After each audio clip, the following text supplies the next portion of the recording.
All right, people, you're not looking at the dumbest man alive. This is the dumbest man. Like, look, this face right here is perfect for how dumb of a man this is. Ain't changed, I stay the same and maintain it. Safe to say the kid getting older. Forever gang, I'm never switching over. Made a lane and niggas can't get over. I can't mess with rappers, they be bogus. Rather get the pack and keep it over. Alright, what it is, what it do, it's your boy Dapper back with another reaction just for you. Now, we're going to in this episode, we skipped an episode, I'm sorry. Let me first say that. But we're going to get into The Shy, this is season 6, episode 4.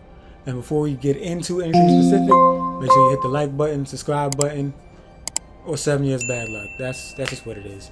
Both of them or 7 years bad luck. It is what it is. I'm just a messenger. Don't blame me.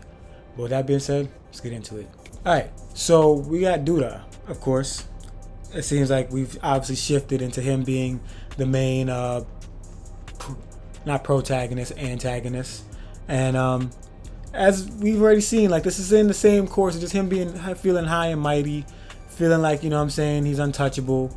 But we do know in the background there are people gunning for him and wishing on his downfall. One being Rob's mom. I think her name's Alicia.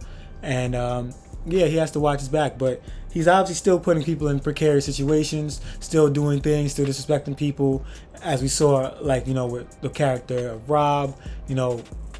He's in the business of taking cars, selling their parts, or whatever the case may be.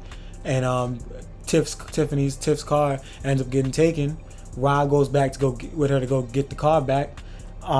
Rob is like, yo, give me the car back and pay for this window. And Duda's like, as much Duda has money as Duda has, he's like, nah, I ain't doing that. And just sunned Rob right in front of his shorty, but there's nothing they can do about it because he's Duda. You know what I'm saying? He's that guy right now. You know what I'm saying? You're going to want to put your hands on him, and he's not going to let you put your hands on him. And it's, like I'm saying, he just feels untouchable right now. And it's leading up to a big downfall, which I'm going to be happy to see because he's kind of blowing mine at this point. Like, good antagonist, because once the antagonist starts getting on my nerves, I'm happy because now I want him dead even more. Alright, people, you're not looking at the dumbest man alive. This is the dumbest man. Like, look, this face right here is perfect for how dumb of a man this is. Easily the dumbest man alive. So we saw in the episode previous that he was given some hardware, some money to hide, basically, because obviously Duda has people trying to, he can't get caught with certain things need to be hit in the stash spots. Obviously, with the church not being an option, he decided, hey, you guys in between Nuck, Bakari, y'all find some place to put this stuff. Obviously, Emmett ends up with the money. Emmett ends up hiding it. Obviously, he was scared Keisha would find it, and then Nuck told him just make sure she don't find it. And where does Emmett hide it? Sloppily in the living room. In the living room, which is right in the front door. Sloppily hides it. So it's like, it's hanging out. Like, I don't even like the writing on that. Like, it's not even like she found it like cleverly. Like, he left it as bad as you could possibly leave a hiding spot. That's like it's playing hide and seek, and I hide under the bed, and I leave my half my knees is out, my toes is out. He might as well have did that, bro. Or anything, you might as well. You know what I'm saying?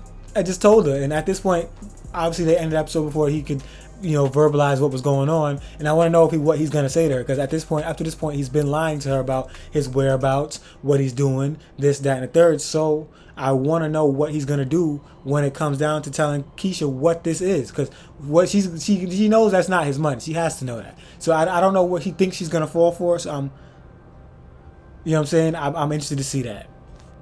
And the woman of the hour, Keisha, hide and seek champ, clearly.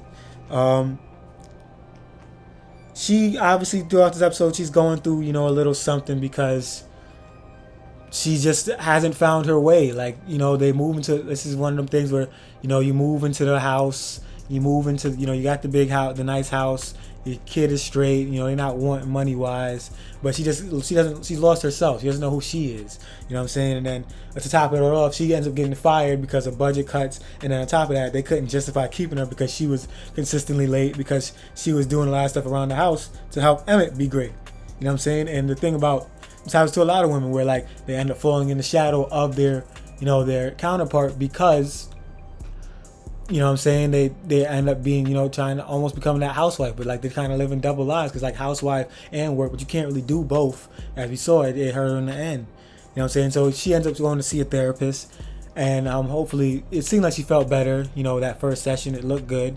We'll see how that goes going forward for her, but that might go all the way down the drain, because she just found this money that Emmett's been hiding for, I don't even think it was that long, and now she needs answers. And will she get the proper answers? I don't know. Will Emmett continue to lie? I don't know. We'll see how mature Emmett really is at this point.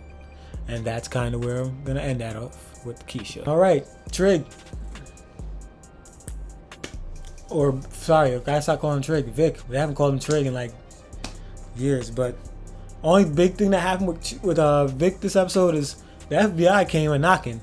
Because remember, we saw last episode, I forgot Candy Burris's character's name, but she came and told Duda and him, like, look, the FBI is snooping around because Q was an informant. And he obviously was acting coy, like, oh, why should I care? It doesn't matter to me. I ain't doing nothing wrong. But, you know what I'm saying? He ended up telling his assistant, whose name I believe is Quincy as well, which is ironic, that, you know, he hid a body. He hid the body, helped hide the body. And, you know what I'm saying? I don't know if that information is going to stay with Homeboy or not, but with that being the case, he has to go sit down with the FBI. And if I'm him, I'm cutting the deal. I'm doing the gunner. I'm cutting the deal. I'm trying to go along with my career. I'll give you what you need to know. It doesn't get back to me. You go get the guy. I'll live my life. Simple, plain, I'm out of there. All right, Kev we saw last season just growing up. Got, you know, emancipation, moving on his own, you know what I'm saying, own place, and he's thriving, you know what I'm saying. He has the video game thing going for him, which I like, you know what I'm saying, them showing that that's a lucrative thing that can happen, you know what I'm saying. No, it's a tough, double-edged sword, because like, you don't, as a parent, you don't want your kid playing video games all day, but it can end up making them a millionaire, so who knows. But yeah, he's making money and gets, you know, a team wants to sponsor him, but that team is in LA. And, you know, this is the prime episode for the, you know, the young kids of the show. And, you know, that's kind of going through his mind, because obviously we see that he's kind of going public with the Maisha thing. He's with Maisha, you know what I'm saying? And then he has his friends here in the Shy. And, you know, he's got, you know, this is another thing why Emmett is down. I forgot to mention this when we mentioned Emmett earlier. Emmett was telling him, don't leave the Shy. Don't do this. Don't do that. Like, that's like the dumbest idea you could tell him. Like, all the stuff going on, why would you not want him to get out the Shy and get a new life? You know what I'm saying? But that's either here or there. We've already established Emmett is a dummy. But, you know what I'm saying, that team in LA, and then, you know what I'm saying, wants to pick him up. And it could be a good thing for him. They're going to set him up in a house, all that stuff. And we see towards the end of the episode, he ends up calling and saying, yeah, because I'll take the offer, because Maisha is like, you know what, I'll go to LA too. You know what I'm saying? Now that's a whole nother thing with Maisha that we'll probably get into in further episodes, because she has a Gemma as management, and Gemma's kind of relying on her to take it to the top.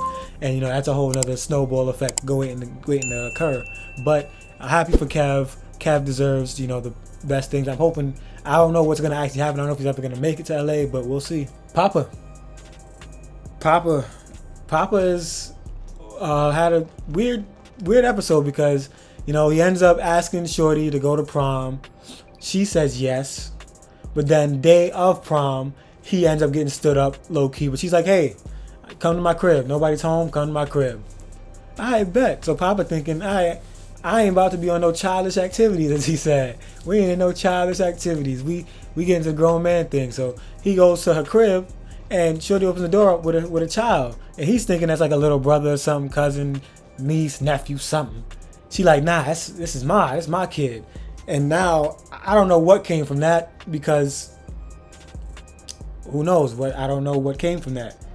You know what I'm saying? They didn't give us an update on that conversation. So we're likely to see next episode what became of that conversation he had with her, things of that nature. Because he seemed to really like her, but I don't know if he liked her because she was older, or if he really, really liked her. You know what I'm saying? Or maybe she understood him more than most women. I don't know. But we'll see. My man Shad. We lost him, man. Shad is back into life. Like, I mean, he on the corner slinging, no, but he's doing dealings with Duda. He's holding the worst. He's holding the guns, the physical guns. But unlike Emmett, he's put the guns, at least hit him in a decent spot. I don't know what's going to happen when, you know what I'm saying, the air, they need some heat, and the heat ain't heating, and they, you know, somebody open up the thing and see the bunch of guns in there. But we'll cross that bridge when we get there. So, You know what I'm saying? He's pretty much back in his old life, sort of, kind of, just because he felt like, you know, as a man, he wasn't able to provide. And because he couldn't provide, he felt like, you know what I'm saying, he had to go get money else in other, you know, avenues. And this, all he knows and all he has qualifications for is really the street life, unfortunately. And this is, like I said, when I first started these reviews for this season, like, his is the most interesting to me, because it's like, this happens to a lot of, you know, specifically black men who end up in a situation where all they know is what they know, and they have to go back to it, or else they'll just die because there's nobody else that can help them. True, really and truly. So I hope Shy gets together. All right, Bakari. You know what I'm saying? Bakari, he's, like we've been saying, stuck between a rock and a hard place. The streets are being a regular kid, and the streets is more what he knows. And you know what I'm saying? He was trying to do the straight and narrow thing this episode. You know what I'm saying? Take Lene to prom, or you know what I'm saying, things like that. And you know, and he ended up meeting I don't know her brother's name, but Lene's older brother, who's played by Vic Mensa. Forgot his name at the moment, but you know, he looks him in the eye, seems confident, does what he's supposed to do, but you know, ends up getting caught up. You know what I'm saying? Got caught in the car. I guess the car was illegal. You know what I'm saying? He shouldn't have had it, because you know, he got it from Duda or whatever. You know that, and you know, got caught up. And obviously in this process, he's probably never gonna, or not gonna have Lene. Him and Lene are probably done just by off GP, you know what I'm saying? So sad for Bakari, because once again, you know, he seems like a good-hearted kid, but just like again, his story relates kind of Rashad's, which is why Rashad sees a lot of himself in him, because he's just like, I was there when I didn't know what to do, and I got caught in the life, and that's how I ended up doing 20 plus years, you know what I'm saying, or however many years Rashad did. So sorry to Bakari. And I'm just showing Rob just because Rob got sunned earlier in this episode. It's just sad to see, because Rob mad big, and get sunned by a dude, you know what I'm saying, a dude you towering over. You're not gonna send you sorry, not even gonna send you the money for the broken window is crazy. But like I said, his storyline's moving forward because they're trying to get it from underneath him anyway. So I'm interested to see how that goes. But that was season 4's review, or recap, or reaction, whatever you want to call it, character breakdown. I don't know what to call these things still. But with that being said, make sure you like and subscribe, and leave a comment if you feel like, you know what I'm saying, engaging with me. You know what I'm saying, these Shy reviews ain't really been hitting the way Power reviews were for me. Not mad at it, you know what I'm saying, each his own. You try some, you know what I'm saying. I'm not gonna stop doing them just because they're not, but you know what I'm saying, I would like some engagement if possible. So if you made it this far, leave a comment, or at least like and subscribe for me. With that being said, it's another review or recap, whatever you want to call these. I'm out of here. Big dripper stand up in the ocean. Everybody trapping, we get lost. He ain't focused yet, but he ain't got motion. Made a half a ticket, not promotion. Shout out switching sweet and keep me rolling. But if we get the op, we gotta slow.